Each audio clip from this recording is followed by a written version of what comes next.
اگر تجھے رفع الیدین سے چڑھا ہے تو پہلا بھی چھوڑ، پھر میں تجھے اجازت دیتا ہوں۔ پہلا تو اس لیے کرے کہ معاشرہ جو ہے اس کو پسند کرتا ہے، انفی ہونا ٹھیک ہے، کہتے ہو رفع الیدین سے کوئی فرق نہیں پڑتا، پہلا بھی چھوڑ دو، ڈائریکٹ اللہ اکبر کر کے ناک کے نیچے ہاتھ باندھو۔ اور جب کوئی پوچھے اس کو یار تم نے خود ہی کہا تھا رفع الیدین سنت ہے تو میں پہلا بھی چھاڑ دیتا، لیکن اگر آپ پہلا کرو گے باقی چھوڑو گے تو ہم آپ سے پوچھیں گے نا۔ ان سے ہم سوال کرتے ہیں کہ ذکر تو رفع یدین کرنے کا 8 جگہوں میں تھا، آپ نے 8 جگہوں کی پہ تو عمل نہ کیا، 8 حدیثوں پہ 8 جگہ رفع یدین نہ کیا، آپ نے ان میں سے 4 کو خاص کر لیا۔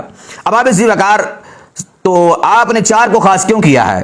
اور ہم سے اگر کوئی سوال کرے کہ آپ ایک جگہ رفع یدین کرتے ہیں اور دوسری جگہ 7 جگہوں پہ رفع یدین نہیں کرتے تو ہم کیوں ایسا کرتے ہیں؟ آئیے آپ کو میں اس کی وجہ بتاتا ہوں۔ حضرت علقمہ سے مروی ہے کہ حضرت عبداللہ بن مسعود رضی اللہ تعالیٰ نے فرمایا الا اصلی بکم صلاۃ رسول اللہ صلی اللہ علیہ وسلم۔ حضرت عبداللہ بن مسعود نے صحابہ سے فرمایا، صحابہ کی جماعت سے فرمایا کیا میں تمہیں رسول اللہ کی نماز نہ پڑھاؤں؟ فصلی فلم یرفع یدیہ الا مرۃ واحدہ۔ نبی علیہ السلام نے حضرت عبداللہ بن مسعود نے پھر ان کو نماز نبی علیہ السلام کی پڑھائی اور شروع کے رفع یدین کے علاوہ رفع یدین نہ فرمایا۔ اب آپ یہ وقت یہ سنن نسائی میں ہے، اس کا حدیث نمبر ہے 1059 اور ناصر الدین البانی نے اس کو صحیح کہا ہے۔ جامع ترمذی میں یہ 257 نمبر حدیث موجود ہے اور ناصر الدین البانی نے اس کو صحیح کہا ہے۔ ابو داؤد میں یہ 448 نمبر حدیث ہے اور ناصر الدین البانی نے اس کو صحیح کہا ہے۔ جو رفع یدین میں یہ موجود ہے، حدیث نمبر ہے 32۔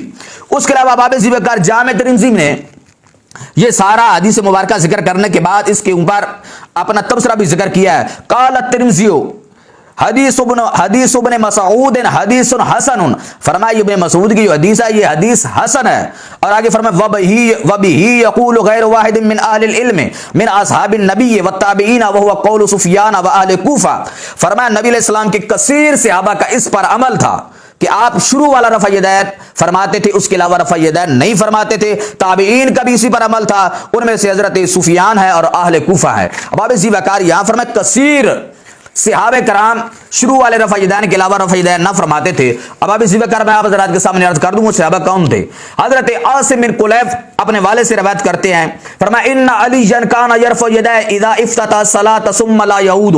فرمایا حضرت علی المرتضی شیر خدا رضی اللہ تعالیٰ عنہ شروع والے رفع یدین کے علاوہ رفع یدین نہ فرماتے تھے۔ یہ مصنف ابن شہبہ میں روایت موجود ہے، جلد نمبر 1 ہے اور صفحہ نمبر 267 ہے اور حدیث کا نمبر ہے 2457۔ اس کے علاوہ حضرت اسود فرماتے ہیں کہ صلیت مع عمر فلم یرفع یدیہ فی شیء من صلاتہ الا حین افتتح الصلاۃ۔ یہ مصنف ابن ابی شہبہ میں ہے، جلد اول ہے، صفحہ نمبر 268 ہے، حدیث کا نمبر ہے 2469۔ حضرت اسود فرماتے ہیں کہ میں نے حضرت عمر بن خطاب رضی اللہ تعالیٰ عنہ کے پیچھے نماز پڑھی، آپ شروع والے رفع یدین کے علاوہ رفع یدین نہ فرماتے تھے۔ حضرت مجاہد فرماتے ہیں کہ ما رأیت ابن عمر یرفع یدیہ الا فی اول ما یفتتح، کہ میں نے حضرت ابن عمر کے پیچھے نماز پڑھی ہے۔ حضرت مجاہد فرماتے ہیں آپ شروع والے رفع یدین کے علاوہ رفع یدین نہ فرماتے تھے۔ یہ مصنف ابن شہبہ کی جلد 1 ہے، صفحہ نمبر 268 ہے اور حدیث کا نمبر ہے 2467۔ اب آپ اسی وقت اس کے علاوہ حضرت ابراہیم سے بھی مروی ہے کہ حضرت عبداللہ بن عمر ابتدا والے رفع یدین کے علاوہ رفع یدین نہ کرتے تھے۔ یہ جلد اول ہے مصنف ابن شہبہ کی اور اس کا صفحہ نمبر 267 ہے۔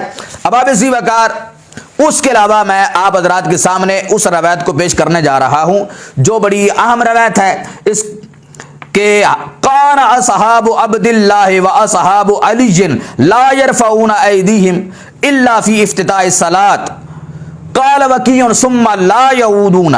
مصنف ابن شہبہ کی جلد اول میں یہ روایت موجود ہے، صفحہ نمبر 267 ہے اور حدیث کا نمبر ہے 2461 کہ حضرت عبداللہ بن مسعود اور حضرت علی رضی اللہ تعالیٰ عنہ کے جو اصحاب تھے، ان کے جو شاگرد تھے، وہ شروع والے رفع یدین کے علاوہ رفع یدین نہ فرماتے تھے۔ حضرت علی اور حضرت عبداللہ بن مسعود سے جنہوں نے نماز سیکھی تھی وہ صرف شروع والا رفع یدین کرتے تھے، اس کے علاوہ رفع یدین نہ کرتے تھے۔ اب آپ اسی بکار جو یہ آخر میں اصحاب محمد صلی اللہ علیہ وسلم کے اقوال میں نے ذکر کیے ہیں یا ان کے اعمال ذکر کیے ہیں کہ وہ شروع والے رفع یدین کے علاوہ رفع یدین نہیں کرتے تھے، یہ تمام احادیث جو ہیں یہ مصنف ابن ابی شیبہ کے جو مصنف ہیں ابو بکر بن ابی شیبہ، انہوں نے اپنی مصنف ابن ابی شیبہ میں تمام روایات ذکر کی ہیں۔ میں اور کتابوں سے بھی یہ پیش کر سکتا تھا. اس کتاب سے پیش کرنے کی وجہ یہ ہے کہ یہ امام بخاری کے استاد ہیں اور امام نسائی اور امام ترمذی کے یہ دادا استاد ہیں. تو تاکہ ان لوگوں کے لیے حجت ہو، یہ بخاری کرتے ہیں. اگر بخاری حجت ہے تو پھر ان کے استاد کا علم کیا ہوگا. ہمارے رفع یدین صرف شروع والے رفع یدین کرنے کی یہی وجہ ہے کیونکہ نبی علیہ السلام اور صحابہ کرام نے بعد میں یہ دوسرے رفع یدین چھوڑ دیے تھے اور آخری جو ان کا عمل تھا وہ فقط شروع والا رفع یدین تھا. اس لیے احناف شروع والا رفع یدین کرتے ہیں، دیگر تمام جو رفع یدین کی صورتیں بنتی ہیں اس مقام پہ رفع یدین نہیں کرتے.